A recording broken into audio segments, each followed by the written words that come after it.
Ya,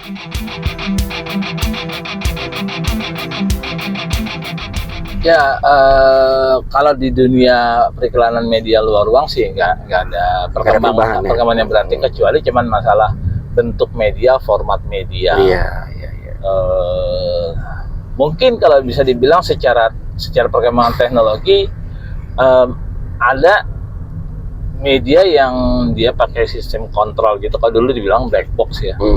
Jadi satu iklan itu bisa disebar di beberapa titik sekaligus melalui pola remote control gitu lah. Remote sekali satu iklan tayangin di 500 tempat sekaligus. Ya sejauh itu aja sih perkembangannya. Belum ada yang signifikan. Kalau pembaruan paling yang kita cuma lihat itu adalah format ya. Iya. Building Sun ya, Videotron yang bentuknya melengkung sekarang. Iya, 3D-nya juga terlihat lebih bagus gitu.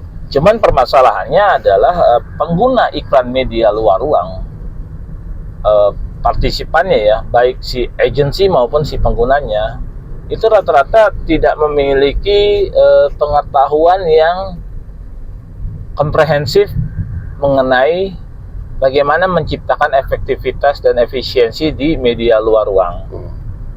Ini konteksnya karena dulu pernah kerja di Portland sebagai konsultan media luar ruang ya. Media luar ruang ini kan adalah sesuatu yang media yang berhadapan langsung dengan pengguna jalan.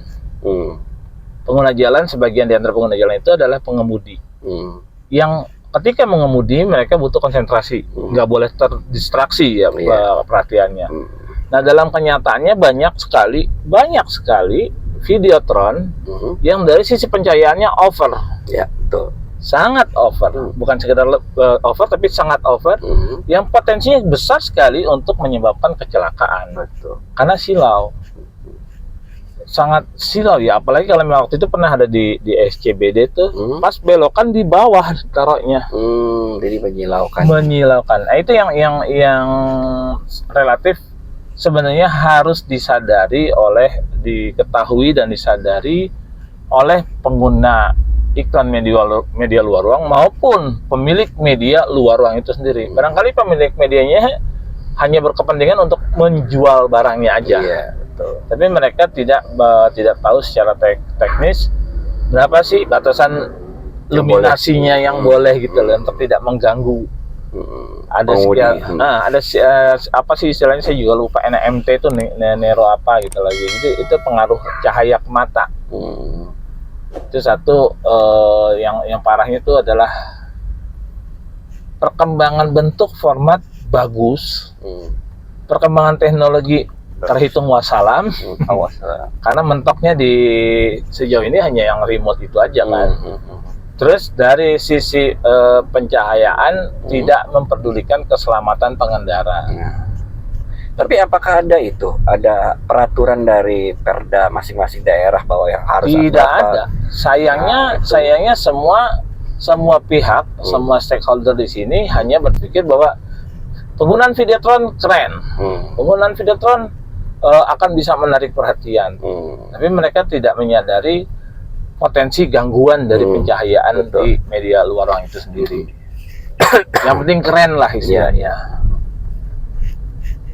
Dari sisi perencanaan juga kan banyak yang belum tahu faktor-faktor apa saja yang mempengaruhi iklan kita efektif atau tidak, terlihat atau tidak, itu banyak yang belum tahu. Karena kan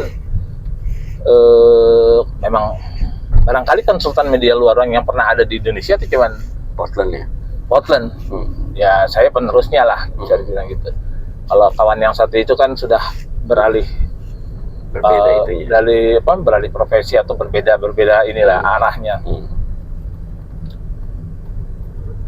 Di penghitungan efektivitas dan efisiensi itu kita melihat itu, Om Jar. Apa tuh?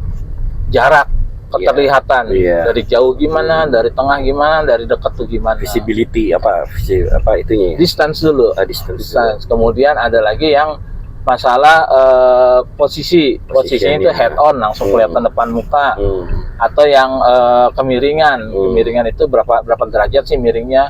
Karena bayangin kita lagi mengemudi begini nih. Kalau dia di depan kita kan langsung ngelihat. kalau di sebelah kiri kita harus membagi perhatian sedikit ke kiri. Yang parah kalau kita harus melihat yang paralel di sebelah sini. Iya, Kita mesti nengok begini dong. Iya, nggak mungkin. Berbahaya. Iya. Nah itu yang seringkali memang tidak menjadi perhitungan bagi pengguna media itu sendiri. Ya kalau si agensinya mah semakin banyak dibeli barangnya, digunakan ininya, ya mereka senang. Iya. Kayak misalnya di mana di Ratu Plaza lah, Ratu Plaza itu wall Videotron wallnya itu gede banget, gede banget. Secara efektivitas hanya bisa lebih efektif dilihat oleh yang ada di seberang mereka. Iya. Kalau dari pelintas ya ada potensi mengganggu, kemudian tidak terlihat juga, tidak terlihat secara full ya, karena kamu mesti nengok begini kan, meskipun besar, tetap aja tidak efektif ya. Tidak efektif. Banyak faktor juga. Kita naruh billboard, naruh Videotron, kita perhitungkan di dekatnya itu kiri kanan ada kompetitor atau enggak. Betul. Karena kalau misalnya ada banyak kompetitor, kita udah pasang mahal-mahal, baru pesan kita kelihatan sama orang, sama audiens, udah terampas lagi perhatiannya oleh billboard yang lain. Betul. Segera kelupa gitu. Karena kan orang ngelihat media luar itu hanya punya waktu 15 detik. 15 detik ya? Iya, paling banyak. Jadi 7 detik pertama itu harus pesannya sampai dan teringat. Nah kalau setelah itu ada pesan yang nyampe, kemudian belakangnya ada lagi, ya lewat. Nah itu hal-hal kayak gitulah, banyak lah. Nanti kita akan ada sesi sendiri untuk bahas hal itu. Oh iya, saya baru inget nih tadi untuk radio namanya Roy Morgan. Oh iya, Roy Morgan. Itu salah satu juga biro statistik yang memang mereka menghitung, tapi mereka lebih kuat. Mereka punya untuk TV maupun printnya, tapi mereka lebih kuat di radio. Roy Morgan, karena digunakan juga oleh beberapa radio yang memang berkemampuan untuk membeli data seperti itu. Kalau untuk media luar sendiri itu sebenarnya kalau di TV kan rating tuh per 15 detik, per 30 detik, dan per 60 detik itu kita bisa bagi, karena nanti akan satu paket sama TOP, top of mind-nya mereka ya. Nah kalau di media ruang tuh gimana sih? Dalam arti tuh mereka tuh bisa, oh ini iklan bagus dan orang masuk ke top of mind-nya mereka. Oke, bicaranya sih bukan cuma sekedar iklan bagus ya, tapi ya kalau dari sisi kreatif, dari sisi desain, jelas ada patokan. Visualnya itu harus clear, pesannya juga mesti singkat tapi kuat. Istilahnya no more than 7 words lah. Karena lebih dari 7 kata orang juga susah ingatnya. Kenapa? Karena kita kan berjalan. Kalau sekarang ini kondisi kita macet, kita punya waktu lebih banyak. Tapi lagi kita baca begitu, tahu-tahu di depan ada tukang bakso lewat atau tukang apa lewat, lewat. Itu yang dihindari. Terus bidang gambarnya juga mesti clear lah gambarnya.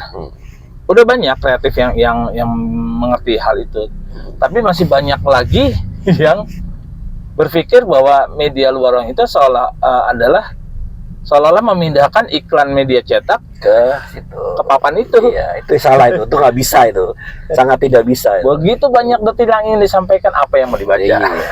Ada waktu untuk melihatnya ya sampai maksimal 10 detik kali ya. 7 detik yang efektif. Iya. Jadi memang kalau untuk beriklan kalau ini menurut pribadi saya, di luar orang yang memang pakar ya. Kalau media luar itu kita tuh lebih ke arah mengedukasi, tapi lebih ke arah pamer. Memperlihatkan. Kalau edukasi udah nggak mungkin. 7 detik apa yang mau diedukasi? Dan dari sisi anggaran media kan, media luar tuh hanya sedikit kan? Sangat sedikit. Itu kalau biasanya dari 100%, anggaran sisa lah ya. Sekitar 5-10%. Karena memang effectiveness-nya maupun itunya memang susah dihitung, terusnya masih belum.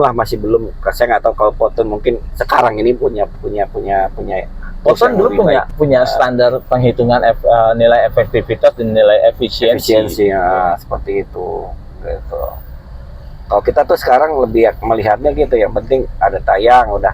Kalau kalau misalnya kita mau mengeduket customer atau penonton, itu lebih banyak kita justru bukan di TV tapi di print, di koran. Nah kalau sekarang masa digital, ya itu pastinya kalian Paradigmanya teman-teman berubah lagi ya. paradigma teman-teman lebih tahu lah. Di TikTok ya, di IG ya, di apalagi yang bisa jualan ya. Kata kuncinya itu ya Om Jar, Apa tuh? engagementnya. Ya, engagementnya gimana engagement mereka seperti itu. Ya itulah kira-kira gambaran media konvensional sama digital, plus kita juga membicarakan tadi media luar ruang. Tapi sebenarnya gini Om Jar, kalau ini dari pendapat gue ya, pendapat gue, dengan munculnya iklan digital,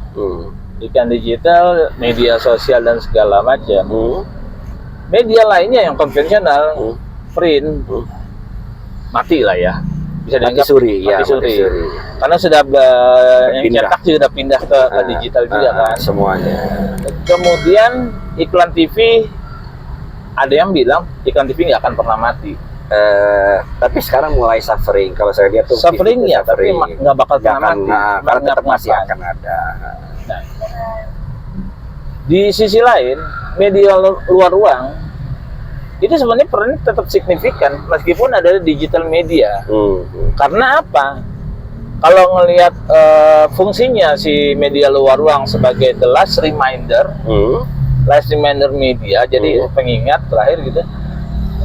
Kita masih bisa banyak berharap dari orang-orang yang mereka tadinya nonton YouTube, nonton itu melalui gadget mereka. Waktu di jalan kan mereka masih punya kesempatan untuk melepas gadget mereka dan memperhatikan jalanan. Itu salah satunya ya. Termasuk si pengemudi yang menjadi salah satu target audiens media itu sendiri. Pengemudi kan nggak mungkin dia sambil baca di gadgetnya gitu kan. Di gadgetnya. Itu media luar ruang punya peranan. Iya. Sebenarnya untuk